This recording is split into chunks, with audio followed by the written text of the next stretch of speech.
I didn't know much about Captain Mar-Vell before I watched the film. To help others like me, I'm going to start with a little bit of history. Her alter ego, Carol Danvers, first appeared in 1968 and was a regular supporting character in the Captain Mar-Vell series alongside a character named Mar-Vell. Carol was upgraded almost a decade later into Ms. Mar-Vell with her own solo series, in which she was the editor of a women's magazine. The Ms. was a tribute to feminist icon and editor of Ms. magazine, Gloria Steinem.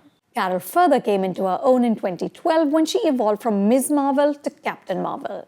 Captain Mar-Vell is the 21st film in the Marvel universe, but it's the first female-led film in the MCU.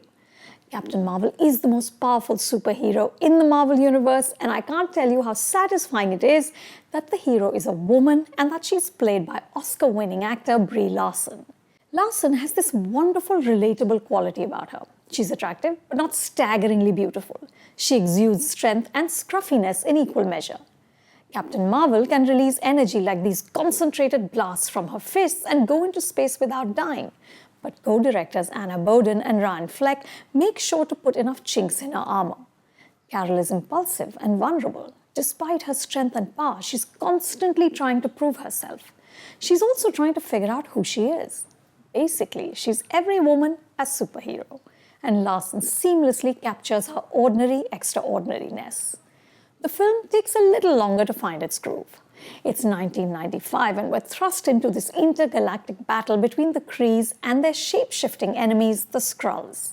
Vers, as Carol is called by the Krees, is a warrior. A mansplaining military commander, Jude Law as Yon Rog, is whipping her into shape and trying to teach her that there's nothing more dangerous to a warrior than emotion. Meanwhile, back on Earth, the nostalgia is in overdrive. A blockbuster store, an internet cafe, and Radio Shack make an appearance. And a young and two-eyed Nick Fury is policing the streets. A digitally de-aged Samuel L. Jackson brings to the story his signature swag and humor. He falls in love with this cat-like creature named Goose.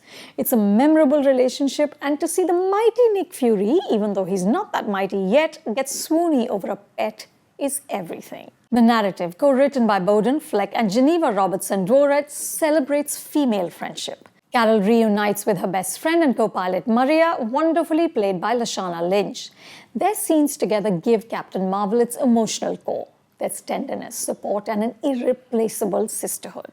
Annette Bening and Ben Mendelsohn also have pivotal roles. Both bring an intelligence and empathy to their characters, adding soul to the story, which does get twisty and a tad convoluted.